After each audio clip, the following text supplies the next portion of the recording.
Je voulais vous parler d'un sujet qu'on parle pas souvent, pour pas dire jamais dans les églises. On parle de notre espérance, mais on ne parle pas souvent du paradis, le mot paradis.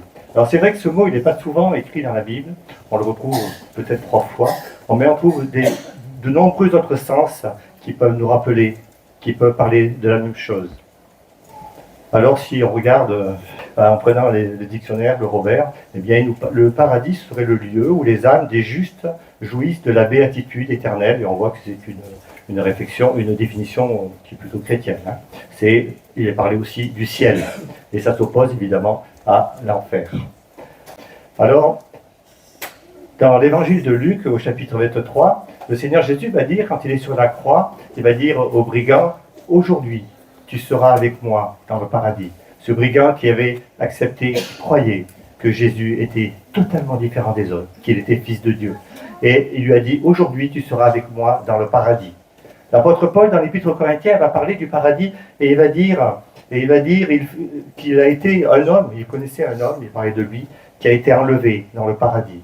Et il entendit des paroles ineffables et glorieuses, des paroles qu'on ne peut même pas citer presque. On ne peut même presque pas le croire, l'apôtre Paul. C'est pour ça qu'il n'a peut-être pas plus dit. Apocalypse au chapitre 2, au verset 7, il est parlé de celui qui vaincra. Et c'est notre Seigneur qui parle. Je lui donnerai à manger de l'arbre de vie dans le paradis de Dieu. Voilà. Finalement, on ne sait encore pas grand-chose. Hein. Dans la Bible, on va trouver de nombreux termes qui remplacent le mot paradis finalement. Alors, quand on parle d'éternité, c'est qu'il y a autre chose après la mort.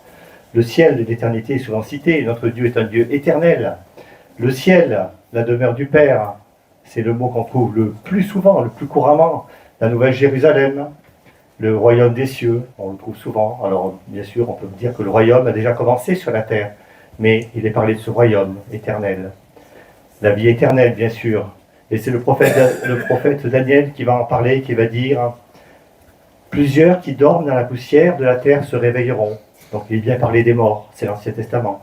Les uns pour la vie éternelle et les autres pour l'opprobre, pour être un objet d'horreur éternelle. Voilà, dans l'Ancien Testament, on parlait déjà de cette éternité et de la vie après la mort. Job, c'est extrêmement ancien. Job qui a pu dire « Je sais que mon Rédempteur est vivant et qu'il se lèvera le dernier sur la terre, car ma peau sera détruite, car je ne serai plus rien finalement. Il se lèvera, car je n'aurai plus de chair, je verrai Dieu. » Et là, c'est l'espérance qu'on a chantée ce matin.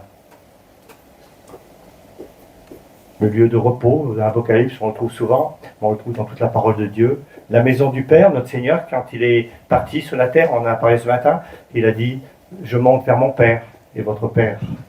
C'est la condition que ce soit votre Père. Vers mon Père et votre Père, eh bien si je m'en vais, je reviendrai et je vous prendrai auprès de moi, afin que là où moi je suis, a dit le Seigneur, eh bien vous y soyez aussi. C'est ça, la maison du Père. C'est ça, le paradis de Dieu. Pour aller parler de patrie céleste, de cette alliance éternelle qu'on retrouve dans Ésaïe 55. Inclinez vos oreilles et venez à moi. Écoutez, et votre âme vivra. Et je ferai avec vous une alliance éternelle. Ce n'est pas une alliance pour quelques années sur la terre, c'est une alliance éternelle, faite entre notre Dieu et nous, par Jésus-Christ, pour nous maintenant. Bon, ces versets, on les a vus. Le prophète Osée parlait déjà, Osée chapitre 13, au verset 14, « Je les rachèterai de la puissance du séjour des morts, je les délivrerai de la mort. » Et puis, une phrase qu'on retrouve dans l'Ancien Testament avec quelques variantes. « Où, ô mort, où est ta peste? Où est, ô mort, ton aiguillon ?» a pu dire l'apôtre Paul. Or, l'aiguillon de la mort, c'est le péché. Rendons grâce à Dieu qui nous donne la victoire par notre Seigneur Jésus-Christ. C'est 1 Corinthiens 15, verset 55. Vous voyez, l'Ancien Testament parlait déjà de cette mort et puis de ces solutions qu'il pouvait y avoir certainement. Dieu en avait une pour ce peuple. Mais alors, quand on arrive dans le Nouveau Testament, et on a la chance, entre guillemets, de pouvoir être dans cette partie-là, finalement, La vie éternelle, c'est Jésus. Je vous ai écrit ces choses afin que vous sachiez, a dit l'apôtre Jean, que vous avez la vie éternelle. C'est une certitude. Vous qui croyez au nom du Fils de Dieu. La vie éternelle, vous qui croyez, une certitude, quelque chose qui a commencé sur la terre et qui se terminera dans le ciel. Et en Jean 17, Jean l'évangéliste va dire, la vie éternelle, c'est qu'ils te connaissent. Connaître, qu'ils te connaissent, toi, le seul vrai Dieu, et celui que tu as envoyé, Jésus-Christ. Et Jésus, c'est Jésus qui va nous le dire.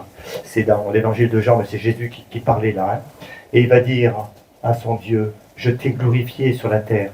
J'ai achevé l'œuvre que tu m'as donnée à faire. C'est parce qu'on l'a vu ce matin. C'est parce que notre Seigneur a achevé cette œuvre. Il était venu pour sauver l'humanité. Il était venu pour mourir sur une croix, pour porter nos péchés.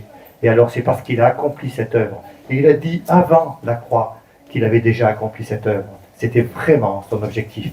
C'était comme si c'était fait déjà à ce moment-là. Et le Seigneur Jésus l'a accompli. Il a tout accompli pour nous. Alors, voilà, la vie éternelle, lorsqu'on se tourne vers ce Jésus, ce Sauveur du monde, que l'on croit dans nos cœurs qui nous a sauvés, eh bien la vie éternelle a déjà commencé sur la terre. Le don gratuit de Dieu, dit l'apôtre Paul, c'est la vie éternelle en Jésus-Christ, notre Seigneur, dans l'Épître aux Romains. Alors, cette vie éternelle, on l'a dit, elle a déjà commencé dès notre conversion. La conversion, c'est savoir, c'est se tourner vers Dieu, vers ce Dieu, et le connaître comme un Père, comme un Dieu d'amour, un Dieu qui nous a aimés. C'est un changement total, radical. Je vous le dis, c'est le Seigneur qui parlait dans l'évangile de Jean, je vous le dis, celui qui écoute ma parole et qui croit en celui qui m'a envoyé a la vie éternelle et ne vient pas en jugement, mais il est passé de la mort à la vie. Voilà. Alors donc le jugement, vous voyez, il est parlé d'un jugement. Et puis il est parlé par contre de ceux qui sont passés de la mort à la vie. La mort terrestre, non, plus que la mort terrestre, la mort dans le cœur qui devient après une mort éternelle. Et il y a ce jugement. Par contre, eh bien, celui qui écoute la parole de Dieu, la parole de notre Seigneur, eh bien, celui qui croit en lui, celui qui croit en celui qu'il a envoyé, en Dieu donc, eh bien, il ne vient pas en jugement. Il est sauvé. Il est passé de la mort à la vie. La vie devient totalement différente. C'est la nouvelle naissance. Comme Jésus a dit à Nicodème. Comment un homme peut naître de nouveau, a dit Nicodème. Eh bien, Jésus lui a répondu que c'était finalement en se tournant vers lui et en croyant simplement. C'est une vie transformée. Mais cette vie transformée, elle commence dans nos corps, et dans nos corps qui sont fragiles. Alors on peut se sentir, quand on est en pleine force de l'âge, on peut se sentir fort, on peut se sentir supérieur aux autres.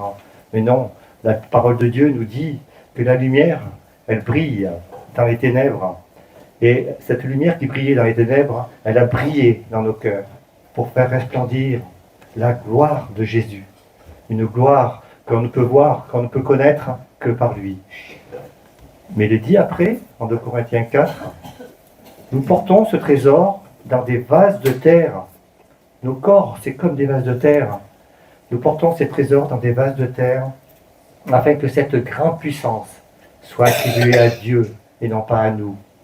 Nous sommes pressés de toute manière, mais non réduits à l'extrémité, dans la détresse, mais non dans le désespoir. Mais c'était surtout le début. Nous portons ce trésor dans des vases de terre. Il y a une vingtaine d'années, on avait été en Tunisie et il y avait notre fils aîné qui avait 18 ans à l'époque, et il avait acheté plein de djembés, 3 ou 4, qui étaient jolis, magnifiques, en poterie. Et puis dans l'avion, eh bien, tout s'est cassé. Voilà, les vases de terre, vous voyez ce qu'on est. Eh bien, voilà. Et on le sait quand on est malade. Voilà. Mais c'est un trésor qu'on a à nous. Un trésor qui est beau, qui est grand, qui est profond. Un trésor qui nous parle de vie. Même quand la fatigue est là, même quand l'épreuve est là. Une grande puissance qui est attribuée à notre Dieu. Alors, ce paradis, même si le terme n'est pas forcément beaucoup employé, ce lieu de délices, Ésaïe en a parlé, et le prophète Ésaïe, il est dit dans l'évangile de Jean, que Ésaïe a dit ces choses parce qu'il a vu la gloire, il a vu sa gloire, la gloire de Jésus, ou la gloire de Dieu. Ésaïe a dit ces choses parce qu'il a vu sa gloire. Et Ésaïe a dit des choses incroyables si longtemps avant, plus de 750 ans avant la croix. Ésaïe 60, verset 18, il parle d'un pays. Un pays qui est beau, un pays qui est différent des autres. Un pays où les règles ne sont plus du tout les mêmes. Il ne sera plus jamais question de violence dans ton pays, ni de destruction. On ne parle que de guerre en ce moment. Tous les jours presque, il y a une guerre nouvelle qui se déclare. Et on ne parlera plus de malheur sur ton territoire. Tu appelleras tes murailles salut et tes portes louange. Quand on va avancer dans ce pays, il y aura cette muraille qui va nous protéger, c'est pour l'éternité. Évidemment, c'est symbolique. Et ces murailles nous parlent du salut.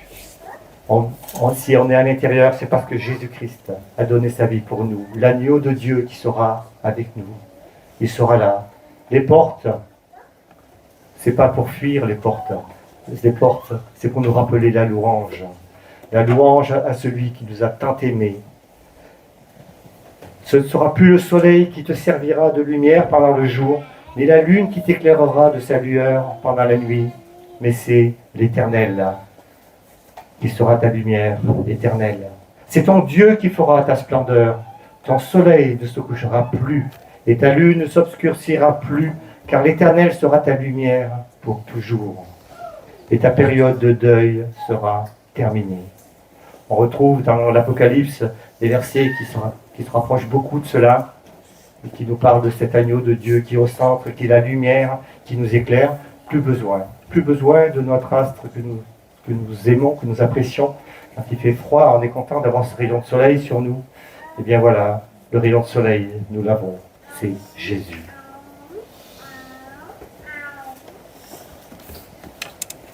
Une petite lecture, Apocalypse, chapitre 7. Au verset 9.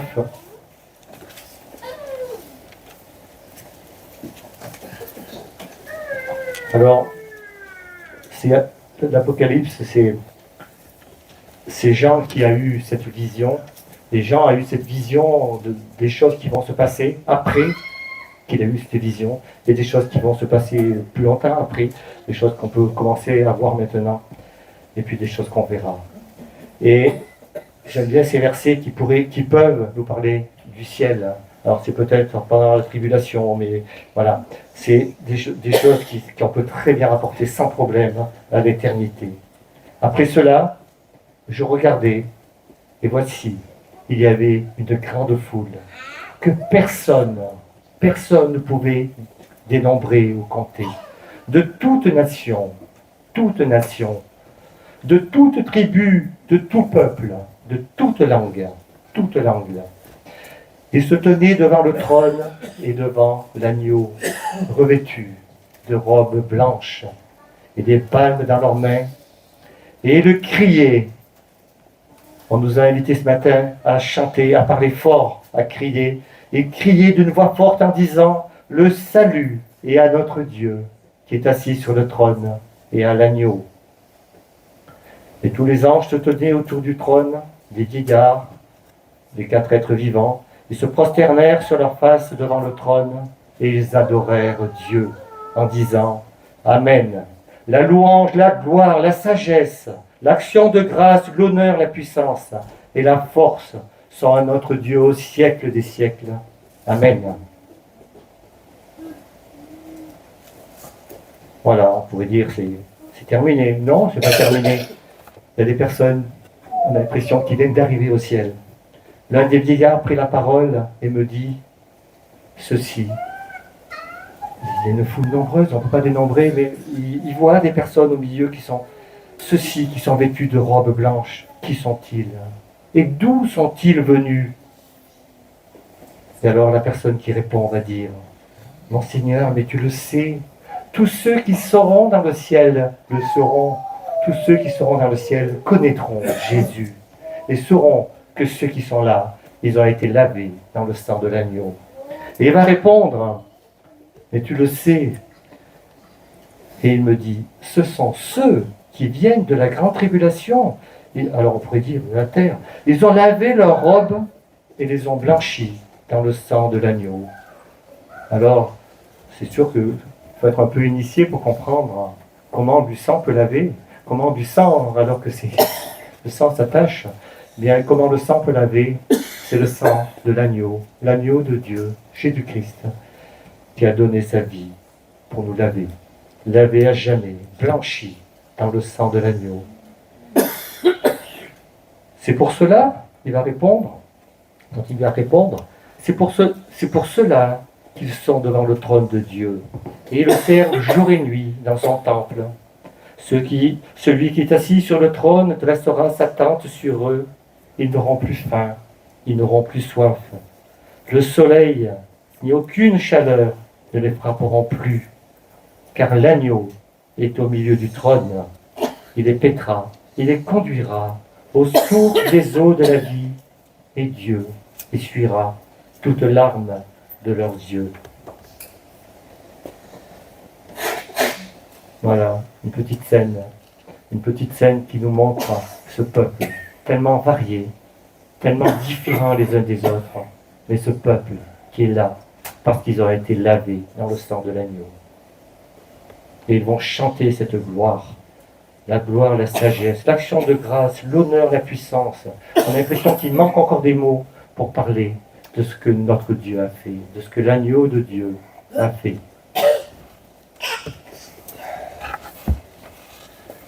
Je voudrais terminer, alors c'est pas la Bible, c'est quelques lignes d'une histoire. On y arrive. Quelques livres.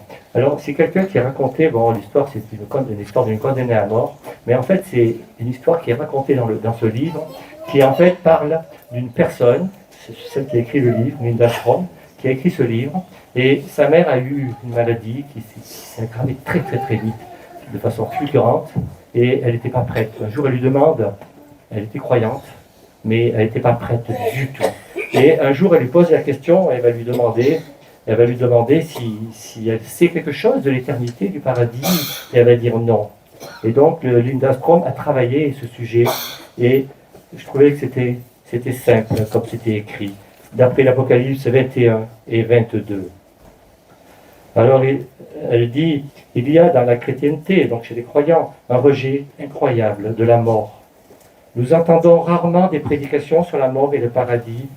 J'ai donc analysé, dit-elle, toutes les références bibliques et en ai composé une prière que j'ai ensuite exposée à ma mère. Alors, je ne vais pas tout lire, mais elle commence, elle va lui dire, prends garde. Alors c'est écrit maman, mais on peut le prendre pour chacun. Prends garde, ne pars pas maintenant.